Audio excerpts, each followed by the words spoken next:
welcome to the second episode of Green Millie Production. And today we are in Mazoe, where we are joining Brandon Erasmus, a young man, a youth who is into farming, and this is his first time, I suppose, and he has started to venture into his farming with Green Millie Production. Let's hear more from him. Hey, Brandon. Hi there, Mr. Craig. How are you? I'm good, thanks. How are you? Oh, very Looking well, good, thank you. All strong and fit. Yeah, that's good, that's good. You're doing well, huh? You can see you've got your nice crop here. Definitely. Yeah. Trying to get there. You decided to go farming? For sure. So who's racing now? That's on a pause at the moment. Okay, yeah. Trying to concentrate to pursue a healthy and strong career. Okay, yeah. Definitely need to look forward to something in life. Good. For so sure. What made you change into farming? Farming as a child growing up, it's always been a passion. I just enjoyed the freedom of it, I guess. I mean, you out in the open space, you're doing groundwork.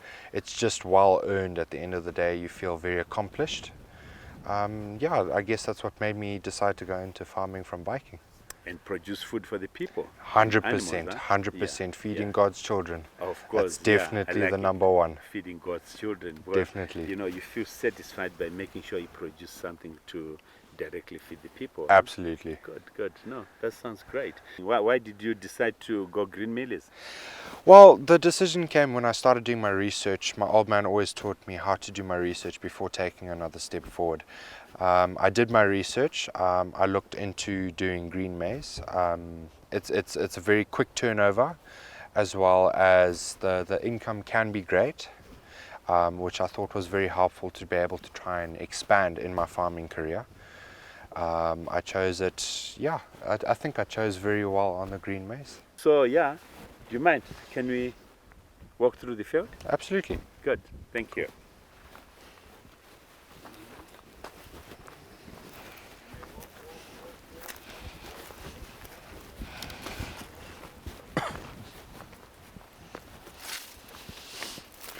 I have had bad locusts because of grass. Oh, I see, yeah.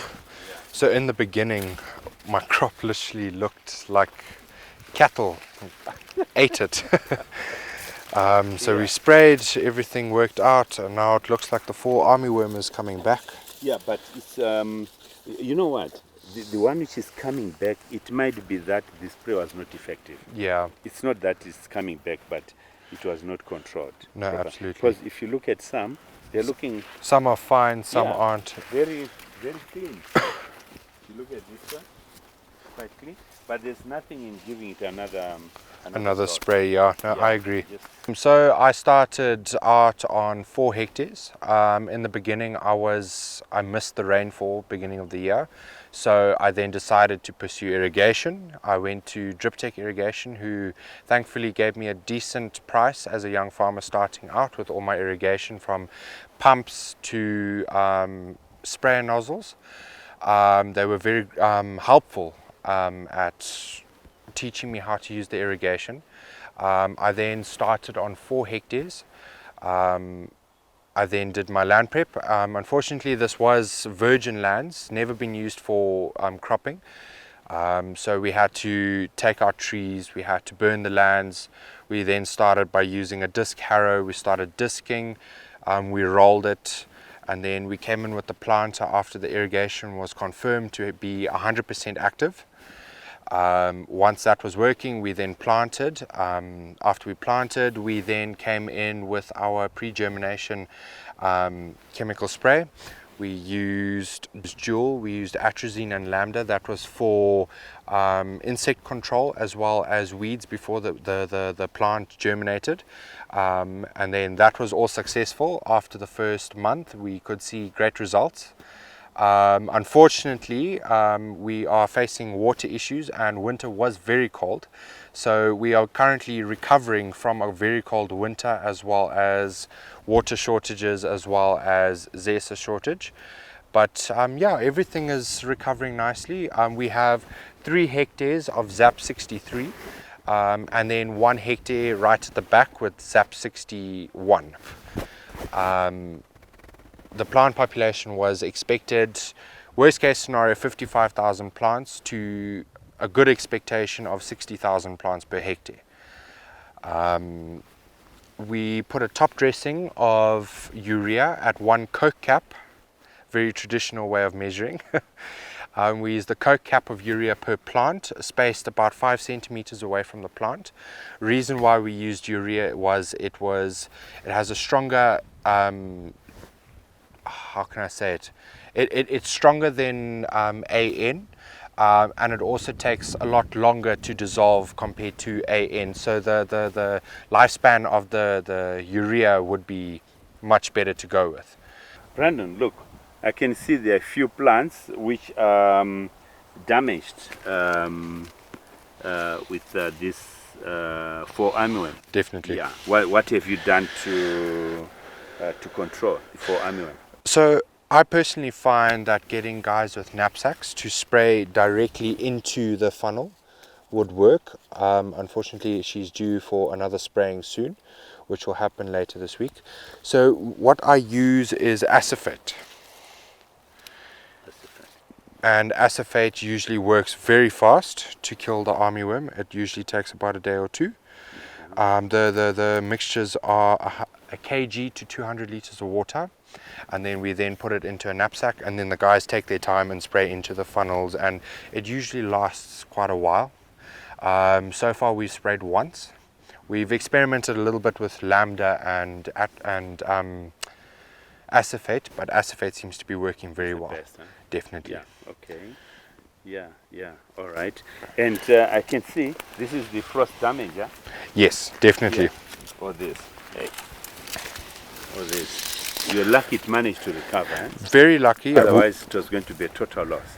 Definitely. Yeah. Don't you think it's because of the mountains, which were sort of a windbreak?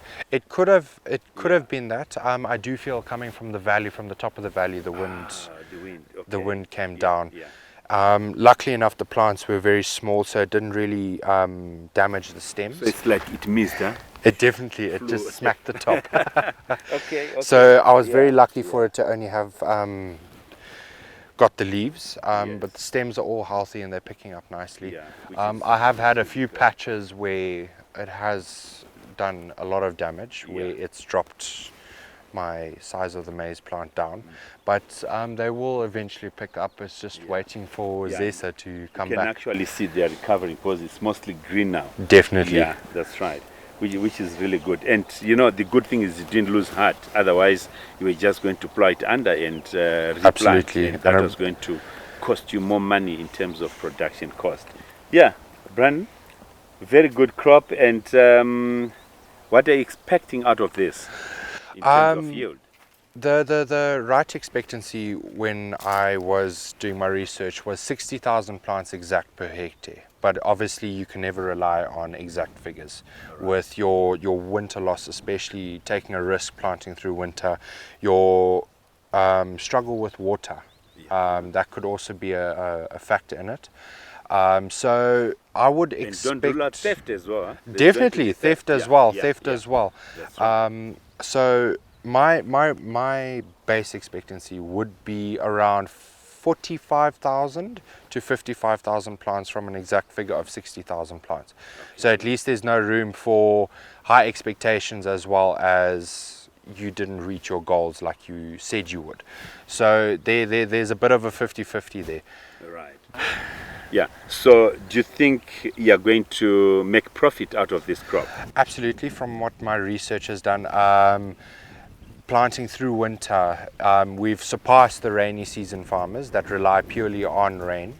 I was fortunate enough to have irrigation.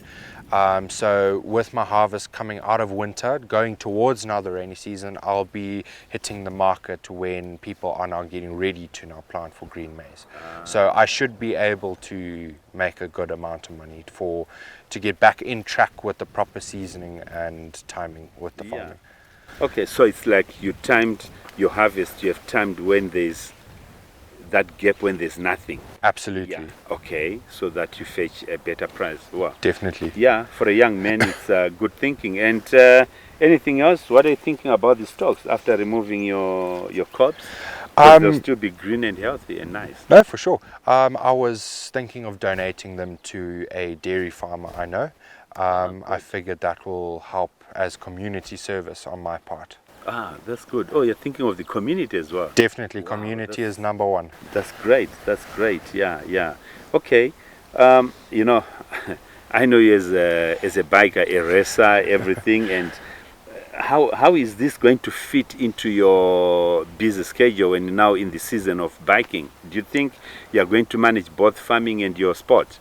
I guess at the stage that I'm at in life now, I'm prioritizing my future over a day of fun. But I do, yes, take rides often. That now comes with good time management.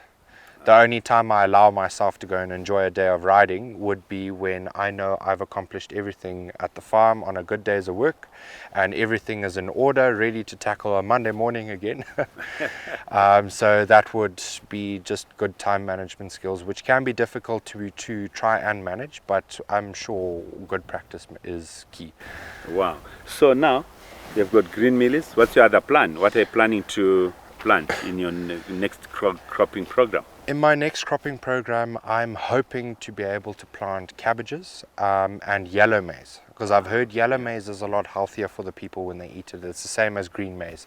I don't want to dry it out. I would like to make it as a green cob again, but I would like to go from the white maize to the yellow maize because I've heard it has got, it's more rich and it's healthy for people when they eat it.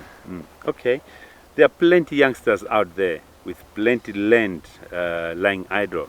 What advice can you give to your colleagues out there? Definitely number one is determination. In the farming business, you can't start something and then just, you can't let it slide. You can't be lazy. Once you've started, it's already at the stage where it's too far to turn back. Because I know farming is a very critical career. It can be laid back, but that's only if you're on time and you're organized. Organization is another one. Definitely don't forget to ask for help, especially when you're starting. There's nothing wrong with going to an experienced farmer and saying, I don't know how to do it. There are plenty farmers, and I've learned from my own experience that there are plenty people out there willing to try and help you. You just have to reach out, and guaranteed they'll give you a solution. And I know every farmer is different. They all have their own solutions, but they are always keen to try and help you. And I guess at the same time, experiment. Be your own farmer. Don't try and be someone else. All right. You need to enjoy the passion. You need to enjoy what you do in order to succeed. Awesome. Yeah, so challenges, and we're not afraid of challenges.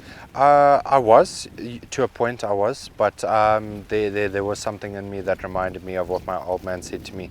Farming is a gamble. It's a farm. Being a farmer, you are now the world's biggest gambler, because you're now making a decision based off the weather. You're making a decision based off diseases which can never be controlled to a point. You're making a decision based off of other people countrywide on whether or not they would like to take the crop. At the end of the day, a good gambler needs organization, and once he's organized, he can now think straight in order to put everything aside and make the correct timing. And once he has correct timing, he can then move forward with the successful part of the game. And as a farmer, if you have everything organized, this is what I've learned, obviously being my first crop, but this is what I've learned is if you have everything organized, you can be on time, and if you're on time, your crop will have a good yield at the end of the day. Yeah, you know what? It's good. You've already experienced this. Gambling, yes. Look, you were hit by frost. Definitely. One, and two, you're talking of erratic supply of power, and you're talking of shortage of water. And again, look at all these four animals. No, definitely. So really, yeah, so you've been a gambler already. But, you know, it's not like you're the first person to gamble. You know, our singer, Don Williams, Yes. when his song, The Gambler, you know, it's all about gambling, you know. No, And for sure. yeah, farming is about gambling, but 90% of the gambling you win. Absolutely. It's not that like 50-50, no. It's No, 90%. absolutely. Well, if you want to, the worst scenario, maybe 80%. Absolutely. So you always win eventually. Absolutely. Which is a good thing. So as much as you're a gambler, please don't lose heart. Keep farming and reduce your risk. so that Absolutely. you're always winning. Absolutely. So gambling is about winning. If you take it that way, Definitely. then you keep gambling. Definitely. My Yeah. number one saying is keep your heart strong and keep your mind strong. If those two are strong, you're definitely strong. Powerful, huh? Absolutely. Yes. Great.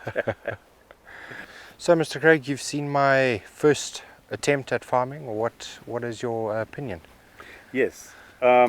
Looks good. It's a very good start. So what you need to do is you have to make sure you sample your soils for analysis, and your land preparation has to be just good. So the land preparation, the procedure is you rip in a virgin land, and then 5 years later, because of soils is a bit heavy, you have to come back and rip again. You have to do replow, deep plowing. That's using a disc plow, even a chisel plow. You disc and then you row. After that, you're good to go. Okay. So seed selection, good, and plant population, everything else is perfect. You've done it perfectly well, and I'm quite happy. Even your irrigation management is so good.